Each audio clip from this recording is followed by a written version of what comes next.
இப்படியான நிகழ்ச்சிக்கு உங்களை அழைப்பதில் நான் மிகவும் மகிழ்ச்சி அடைகிறேன். ஒரு சில நாட்களாக உங்களோடு பேச இயலாமல் போனதற்கு என் உடல்நிலை சற்று தொய்வாக இருந்தது தான் காரணம்.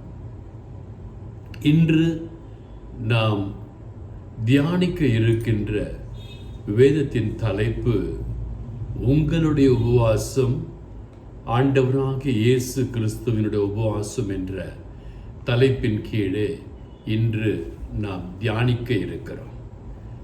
எனக்கு பிரியமான என் அன்பு தேவ பிள்ளைகளே, நான் நோன்பு இருக்கும் பொழுது என்ன செய்கிறோம்? அப்படி தாடி வச்சுக்கிட்டு ஒரு வேளை சாப்பிடல, 2 வேளை சாப்பிடல, 3 வேளை சாப்பிடல என்று சொல்லி தம்மட்டம் அடித்து கொண்டிருப்போம். தேவ ஆலயங்களிலே நாம் இருக்கின்ற இடத்துல எல்லோரிடத்துல சொல்லுவோம், நான் உபவாசம் இருக்கிறேன், நான் நோன்பு இருக்கிறேன், 40 நாள் இருக்க போகிறேன், 10 நாள் இருக்க போகிறேன்னு சொல்லிட்டு காலையில் வயிறு முட்டை சாப்பிட்ருவோம், மதியம் ஒரு வேளை சாப்பிடாமல் இருப்போம், நைட்டு ஃபுல்லாக சாப்பிட்ருவோம். அந்த மத்தியானம் ஒரு வேளை இருக்கிறது பெரிய காரியமாக நாம் நினைத்து கொண்டிருப்போம். சிலர் பார்த்தீங்கன்னா தாடியெல்லாம் வச்சுக்கிட்டு முகம்லாம் அப்படியே டல்லாக சோர்ந்து போன மாதிரி இருப்பாங்க. ஏன்னா நம்ம உபவாசம் இருக்காங்க, நிறைய பேர் தெரியணும்னு சொல்லிட்டு. சிலர் சொல்லுவாங்க, நான் தியானத்துக்கு போகிறேன், தியானத்துக்கு போயிட்டே இருப்பாங்க, கடைசி வரைக்கும் போயிட்டே இருப்பாங்க. ஆலயத்துக்கு போகிறேன், பிரசங்கம் கேட்குறேன், பிரசங்கம் கேட்டுக்கிட்டே தான் இருப்பாங்க. அவங்க வாழ்க்கையில் ஒரு மாற்றம் இருக்காது, குடும்பத்தில் ஒரு மாற்றம் இருக்காது. ஏன்னா அவங்க போய்கிட்டே இருக்காங்க, முற்றுப்புள்ளி இல்லை. ஆனால் சங்கீதம் 53:2 என்ன சொல்லுகிறது என்றால், இப்படிப்பட்டவர்களை ஆண்டவர் பரலோகத்திலிருந்து பார்க்கிறார் என்று சொல்லுகிறார். தேவனை தேடுகிற உணர்வுள்ளவன் உண்டோ என்று பார்க்க தேவன் பரலோகத்திலிருந்து மனு புத்திரனை கண்ணோக்கினார். என்னை யாரெல்லாம் தேடுறாங்க அப்படின்னு தேவன் பார்க்கறதுக்காகவே பரலோகத்தில் இருந்து தேடிக்கிட்டே இருக்கார். அவர் தேடும் பொழுது நம்முடைய உபவாசம் அவருக்கு கேலி குத்தாய் இருக்குமேயானால் அவர் நம்முடைய உபவாசத்தை அங்கீகரிப்பதில்லை. மாறாக உபவாசம் செய்யும் பொழுது உங்களுக்கு என்னவெல்லாம் வரும் என்று சொல்லி அவர் தன்னுடைய உபவாசத்திலே வாழ்ந்து காட்டிவிட்டு சென்று விட்டார். லூக்காவின் சுவிசேஷம் 4ஆம் அதிகாரம் 2ஆம் வசனத்தை பார்க்கும் பொழுது 40 நாட்கள் பிசாசினால் சோதிக்கப்பட்டார். 1 நாள் 2 நாள் இல்லைங்க, 40 நாட்கள் சாத்தானால் சோதிக்கப்பட்டார். அந்த நாட்களில் அவர் ஒன்றும் புசியாமலும், அந்த நாட்கள் முடிந்த பின்பு அவருக்கு பசியுண்டாயிற்று. அந்த 40 நாள் அவர் ஒன்றுமே சாப்பிடலைங்க, தண்ணி குடிக்கல, இயற்கையின் உபாதைகள் எதுவுமே இல்லை அவருக்கு. அந்த ஆண்டவரின் தாயார் கொடுத்த சரீரம் பாருங்க, அந்த சரீரத்துக்கு பசி வரும், அந்த சரீரத்துக்கு தாங்க எடுக்கும், அந்த சரீரத்துக்கு உறக்க வேணும், எல்லாமே வேணும். இருப்பினும் பாருங்க, 40 நாட்கள் அவர் தன் சரீரத்தை மறந்து வார்த்தையான தேவனோடு உறவாடி கொண்டிருந்தார். அந்த உறவாடி கொண்டிருக்கின்ற காலகட்டங்களிலே 40 நாட்கள் பிசாசானவனால் சோதிக்கப்பட்டார் என்று லூக்கா 4:2 சொல்லுகிறார். அவருடைய உபவாச காலம் முழுவதுமாக அவர் சோதிக்கப்பட்டார்.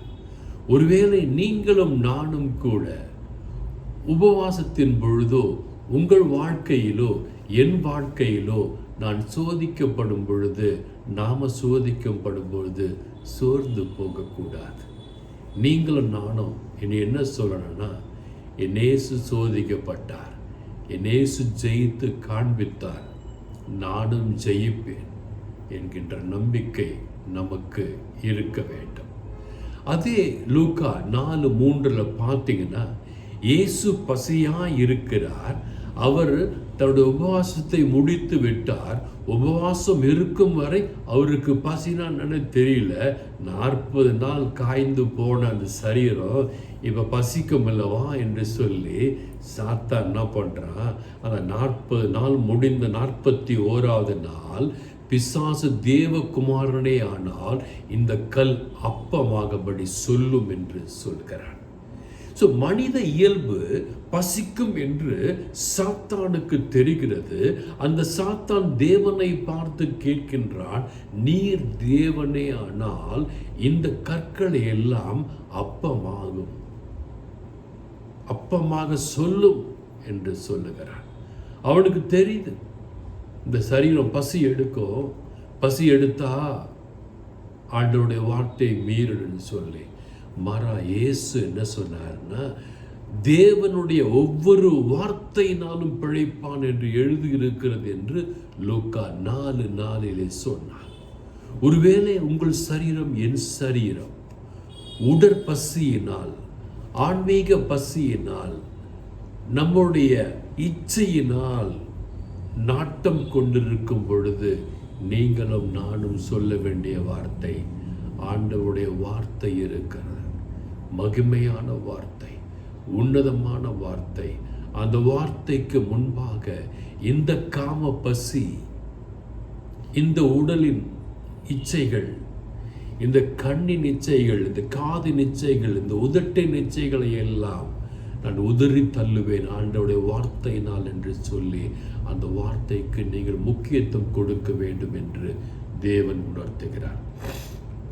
அடுத்து பார்த்தீங்கன்னா இதே லூக்கா 4:5 பிசாசு அவரை உயர்ந்த மலைக்கு கொண்டு போய் உலகத்தின் சகல ராஜ்யங்களையும் ஒரு நிமிஷத்திலே அவருக்கு காண்பித்தான் என்று சொல்லப்படுகிறது. ஆண்டவர் உலகத்தை உண்டாக்க அவருக்கு 6 நாட்கள் தேவைப்பட்டது. 7ஆம் நாள் ஓய்வு நாள் என்று அவர் அனுசரித்தார். ஆனால் ஒரே ஒரு வினாடியில் உயர்ந்த மலைக்கு கொண்டு போய் சகல ராஜ்யத்தை, உலகத்தையே காட்டுறான் இயேசுவுக்கு. என்ன சொல்றான், இவள் எல்லாவற்றும் உள்ள அதிகாரத்தினால் இவைகளின் மகிமையை உனக்கு தருவேன் என்று ஆண்டவர்கிட்டயே அவன் பேர பேசுறான். என்ன மாதிரி சாத்தான் பாருங்க, காண்பிச்சு எல்லாத்தின் அதிகாரம் மகிமை உமக்கு தருவேன், இவைகள் எனக்கு ஒப்பு கொடுக்கப்பட்டிருக்கிறது என்று சொல்லுகிறான். சாத்தானுக்கு இந்த உலகத்தில் உள்ள ஒவ்வொரு அதிகாரமும் ஒப்பு கொடுக்கப்பட்டிருக்கிறது. ஒருவேளை உங்களுக்கு அதிகாரம் இல்லை என்று நீங்கள் நினைப்பீர்களே, ஆனால் நீங்கள் ஆசீர்வாதமாக இருக்கீங்க. ஏன்னா அந்த சாத்தானுடைய அதிகாரம், இந்த உலக பிரமாணமான பதவிகள், உயர்வுகள் எதுவுமே நமக்கு வேண்டாங்க. நீங்கள் இருக்கின்ற ஆலயத்தில் உங்களுக்கு பதவி கிடைக்கலையா, நீங்கள் இருக்கிற வேலையில் உங்களுக்கு உயர்ந்த பதவி கிடைக்கலையா, அது தேவையே இல்லைங்க.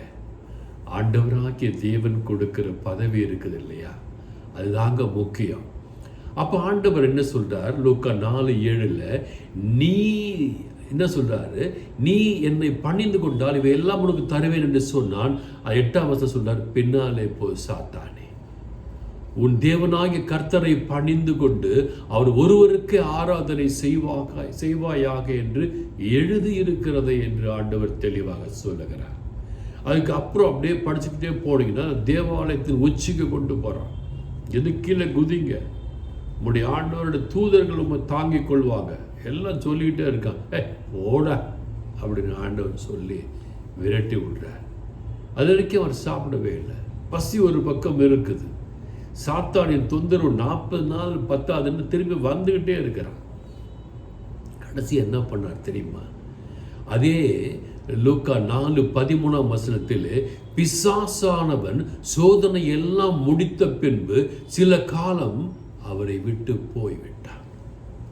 பிசாசு பார்த்தான், இவரை என்னதான் சோதிச்சாலும் இந்த மனித உடல், தேவனுடைய மனித உடல் என் சோதனையை எதிர்த்து கொண்டே இருக்கிறது, இனி இவரை நான் சோதித்து பயனில்லை என்று சொல்லி அவரை விட்டு ஓடி போய்விட்டான்.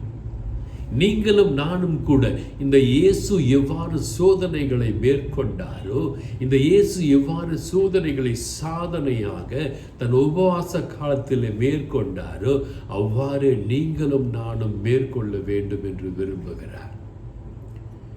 நீங்க சோதனையை தளர்ந்து போகாம ஆண்டவருடைய வேதனையை தியானித்து பாருங்களேன்.